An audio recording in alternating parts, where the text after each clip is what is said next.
Welcome everybody. Happy Wednesday night to you all. And what night is it? It's premiere night! Episode 4, Season 3 of Tales of Valhalla. It's finally out. After I think a month delay or so, we're finally gonna be releasing this and premiering it tonight. And I have with me tonight to help with the commentary the one and only Mr. Joey Ranieri, aka Lieutenant Dan himself, is joining us tonight. Joey, say hi to our wonderful audience of one on these live streams.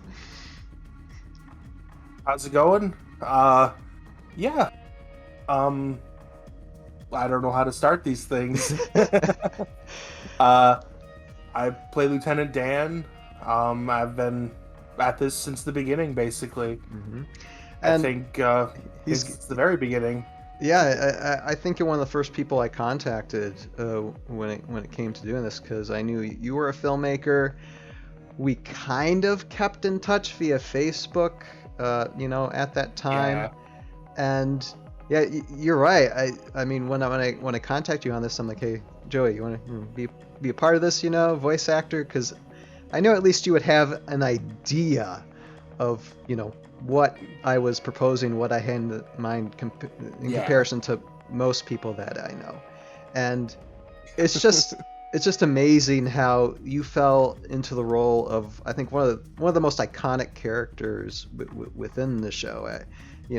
That's what I hear. At least Lieutenant Dan would call himself iconic. I don't know about the rest of the world. And it's just so funny that you would say that about me in such a way.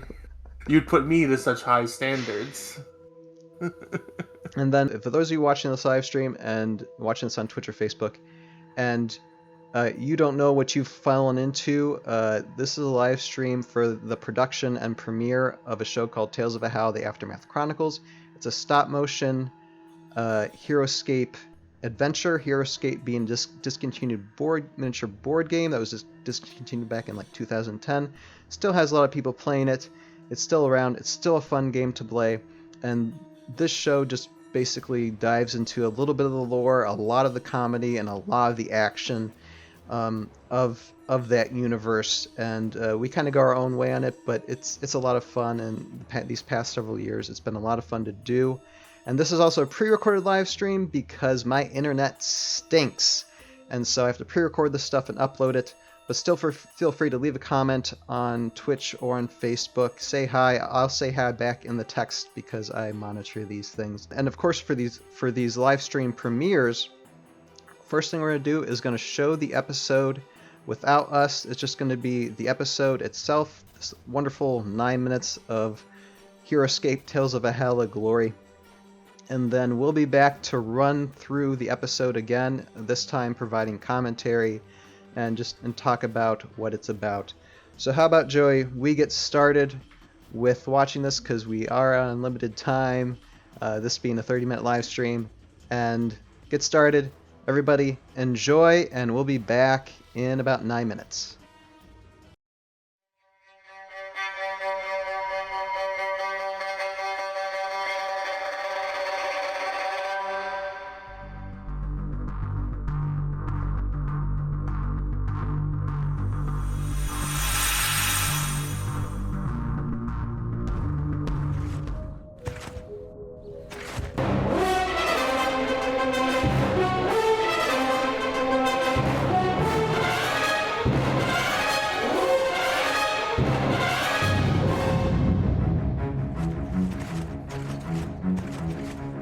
Welcome, soldiers of Uller. I need your help.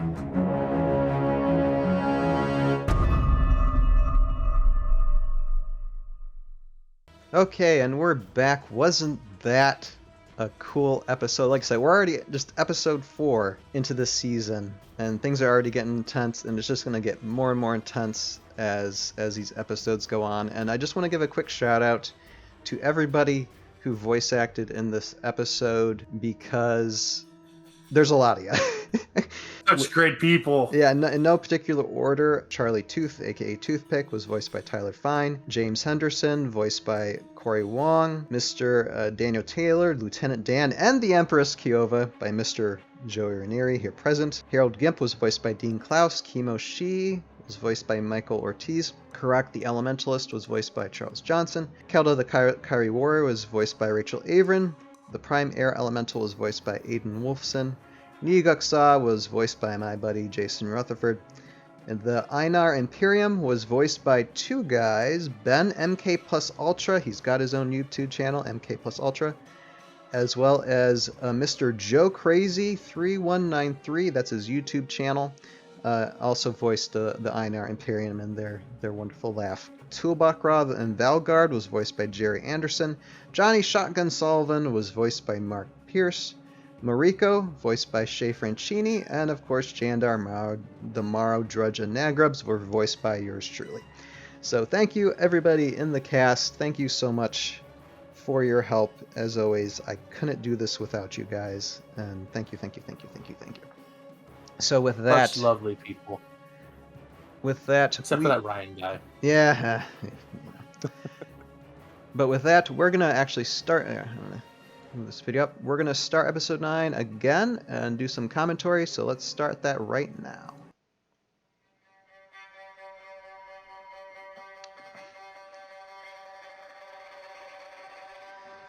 So coming and started out, and we have the map. And yeah, I wanted to say, I was talking about something beforehand about the music at the end. What was I saying? I don't remember. I guess when we get there, we'll... Yeah, well, we can talk about that when we get there, because yeah. I know you were saying music was a very big part of your editing process this time around. Right, that would just... it all came together so well. But I'll be talking all about that next week as well, too, because I was able to record all my music editing, so...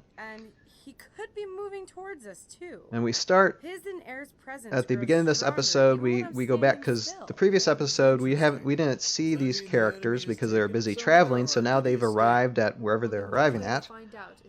Kelda, Johnny Shotgun Sullivan, Mariko, and of course the Airborne Elite following right behind.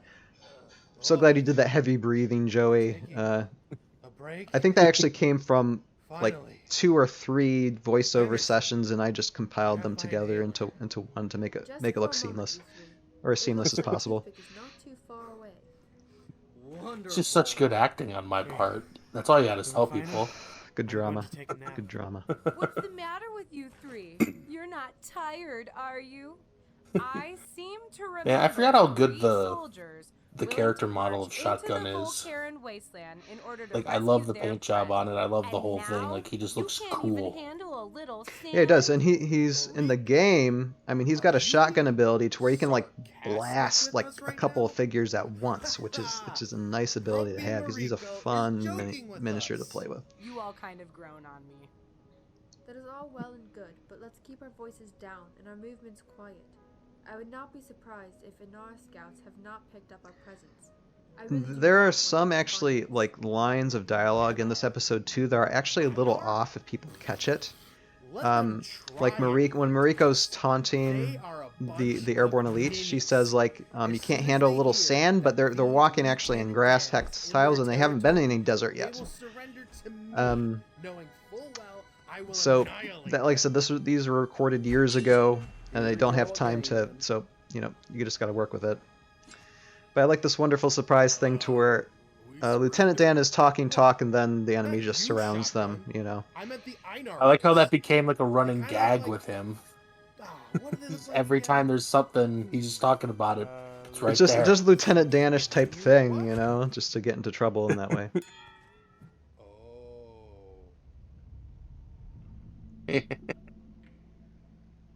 And then we kind of fade in here, and yeah, like I said, the music just comes together so well. It's so good. And then Lieutenant Dan meet Empress Kiova, who is actually the guy who voices Lieutenant Dan too. I'm interested to see if people will. It's easy to know the difference because it's just you talking deep for Lieutenant Dan and then high for Empress Kiova. There's not, and I didn't really make any alterations.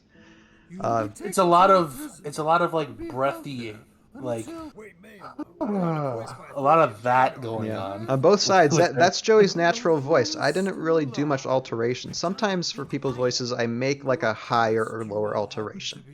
And I was gonna try and do that with Empress Covia, but I just thought, after working on it a little bit, I'm just like, you know what? I'm just gonna keep it as it is.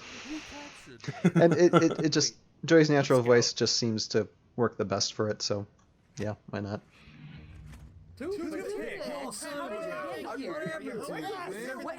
And I like how everybody talking at once, that's pretty darn seamless too. Even though all those recordings were done very separately. Yes. Are you hungry? Are you hungry? Are you hungry? That end up might be in a t-shirt someday. I don't know. We'll see. Are you hungry? Are you hungry? Oh Are you man. hungry? Are you hungry? That was actually a caboose line from Red vs. Blue back in the day. Oh, is it? Oh, I didn't catch that. Okay. Kind of. I went a little farther with it, but he said it first. Well, it's up to Lieutenant Dan to go as far as possible. I suppose that is no secret. That is why I'm here with The lighting is so nice in these scenes. Yeah. Well, it's the color correcting, because I mean, what I do is I try and make the lighting as, I mean, it's white balance, but it's as flat as possible on the DSLR. To that way you can pull the color from whatever loot you want to apply. And the loot that I apply is like a loot, I think, from Interstellar. Oh, really? Yep. Nice trick. Okay. Or Interstellar like color, because that just seemed like the best one that pulled the deep, just the like darker tones of the colors. Yet everything just makes everything look sharp. Man, And I don't know how many. Like I said, Morrow Drudge. I think there are about 50 to 75 Morrow Drudge and Marden Nagrubs that surround the group. And of course the special effects. Special effects took like all month of December to do practically. You made like everyone you gave. I love how you gave the sense of like they're being surrounded. Right.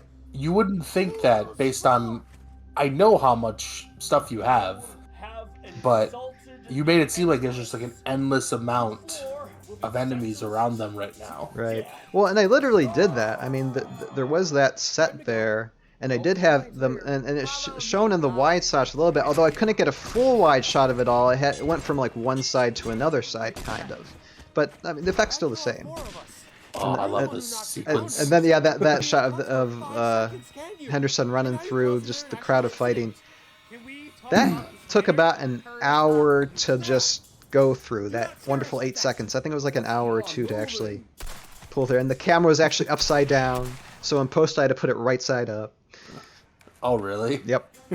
That was the only way to take it through the crowd without having to like separate pieces and stuff. So, because the bottom of the camera just had like the rig. You couldn't move it through, so I had to turn it upside down. That way I could move it through just fine. Can't stop for very long. We need to go. But where?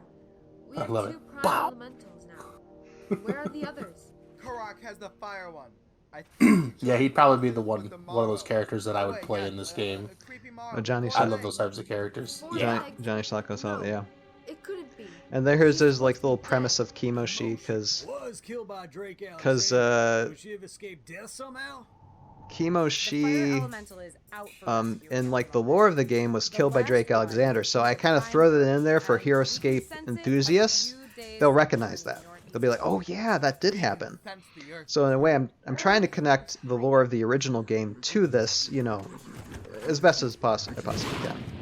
Grenade. Oh. We should get running. Gimp's grenade. Always works good. And then in the back, I just want to mention that when you pull back and you see like that little fade out of like desert, that's all 3D printed sand terrain, which we'll see a lot more in depth in the coming episodes too when we get into the desert. I love your teleport. Yeah, teleport ability. That is so fun. And it's really easy just to cut and paste too, because I created it a long time ago, and all I have to do is cut and paste it and just add it, you know. Yeah. Then we have army marching. And the trick is, too, from the start of the army marching until the end, and you see a little bit of camera shake there, it was actually a lot worse. There was a lot of bumping going on. And I tried to smooth it out as best as possible in post, but it was one of those things that there was a lot of bumpiness that happened in these last episodes of Season 3 that I had to fix. Anyway, Oh, man. anyway, that swell at the end, the music came together just so well. I'll have the Armamari... Maro Army. Maro Army. There. Okay, that's a good place to have it. I don't know if I ever told you how much I like it when you bring the air elemental on screen. Mm-hmm. I don't know why. It's so simple, but I love it when he's on screen. It's a lot of pre-preparation. Any of the elementals, because I mean, we've seen the fire elemental 2 in season 2. The water elemental, we see the water elemental a little bit these last few episodes in season 3. But I mean, you're going to see a lot more of them too as season 3 progresses, and that's just a lot of practical preparation.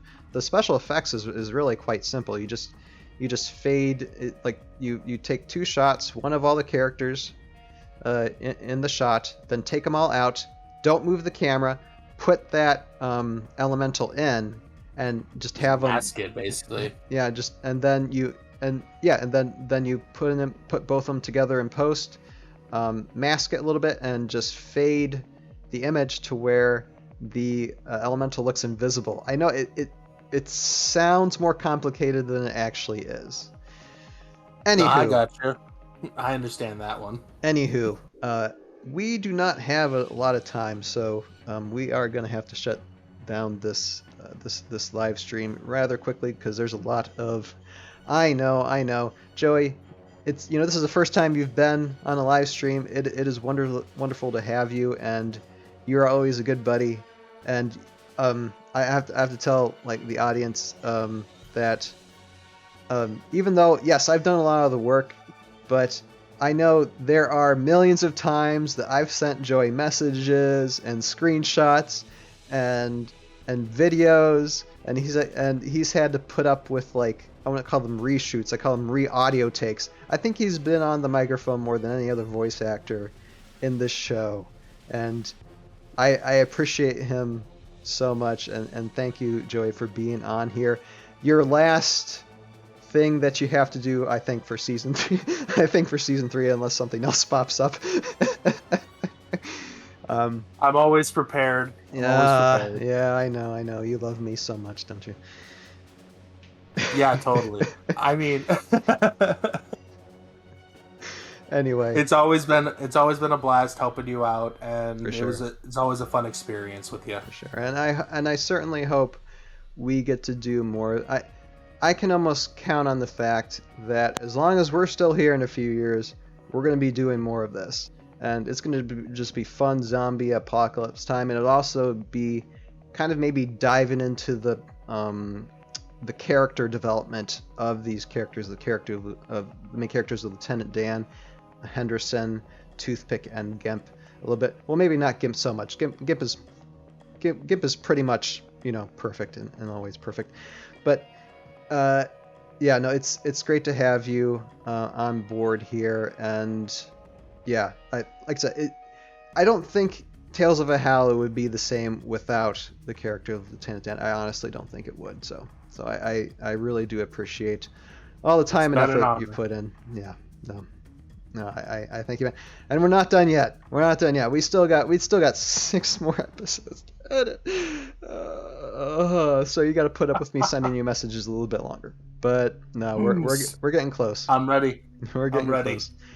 Anyway, now before I close this live stream, I have one thing to announce to everybody. Go to the link to episode 4, and please, if you haven't subscribed to Tales of Valhalla, and leave a comment on the episode 4 comment section, because if you do, your name will be entered in a contest. First time we're doing this for Tales of Valhalla, to where you're going to be earning some prizes, and they're going to appear on the screen right now. Your choice of one merch item that has the title Darn Wizards, which is a toothpick line, on it. So that's either a choice of t-shirt, pullover hoodie, zipper hoodie, or a hat, as well as 2 units that were used in the animating battle scene of this episode, which is 1 squad of Maro Drudge and 1 squad of the NR Imperium. And we're going to take about 3 to 4 weeks for people to comment and subscribe, and you'll be entered in that drawing. Let's end this episode, or let's end this premiere. I want to say premiere, yeah, premiere. I don't get enough sleep. Anyway, I'll say what I always say. What do I always say? My throat's dry. With Brody at my shoulder right there is one of my cats. For those of you who are watching this on the Tales of Valhalla YouTube page, oh my gosh, I'm already messing up. Let me try that again. You've done this before, right? Yes. For those of you who are watching this on our Tales of Valhalla YouTube page, this is an edited down version of what is going to be a 30-minute live stream premiere of Tales of Valhalla Episode 4, Season 3. If you want to see the full amount of this episode and commentary, go to our Conductor Productions YouTube page, which should be in the screen in front of you, or a link in the description below, and find it there. And also, I gotta do my closing line. I have a closing line now, because a lot of people have these closing taglines, and I have a closing tagline myself. So with that, Joey, say goodbye. Thank you again. Thank the audience. Thank yourself. I don't know. Okay. Thank me. It's all me. Thank you for having me, Ryan. Thank you, everyone who's been a part of this. It's such a fun time, and I can't wait for everyone to see what else Ryan has in store in that incredibly scary brain of his. And as I told Joey some time ago, I have a feeling we're just getting started. I just have a feeling we're just getting started, and I look forward to it. Anyway, for all you out there, you have a purpose in your life. Find it, pursue it, live it, and we'll see you next Wednesday for a live stream for Tales of Valhalla: The Aftermath Chronicles. Have a good Wednesday night, everybody. We'll see you later. See you next week. Bye.